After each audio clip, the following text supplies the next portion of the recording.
Well, the program as such is very comprehensive. It's a state armament program from 2011 until 2020, and it allocates for the period as a whole 20 trillion rubles, which is about $660 billion.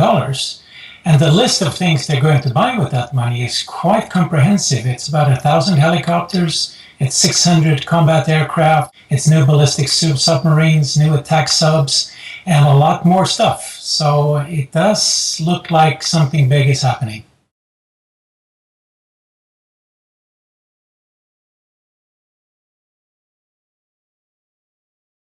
Well, small countries like Latvia, Lithuania, and even Poland, and not to mention Georgia, that fought a war with Russia a few years ago, are experiencing a very intensive Russian military training activity that we haven't seen for a long time.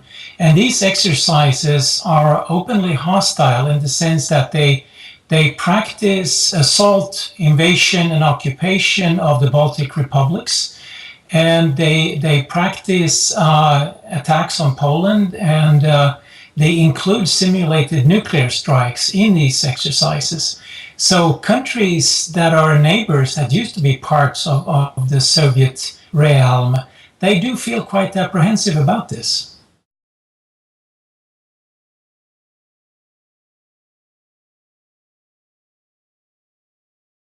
No, it doesn't really, and NATO does not really take any of this very seriously. The rhetoric is fearsome as such. I mean, they constantly harp on how NATO is a military threat to Russia. It's part of the military doctrine that NATO is a threat, and their rhetoric against NATO is quite bellicose.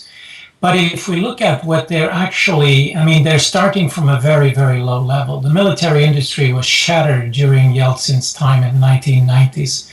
They absolutely produced nothing of any significance. So even if they're putting a lot of money into gearing up these industries again, the first thing we need to note is that a lot of this money is going to disappear in corruption. Maybe 20, 30% or more will be simply stolen.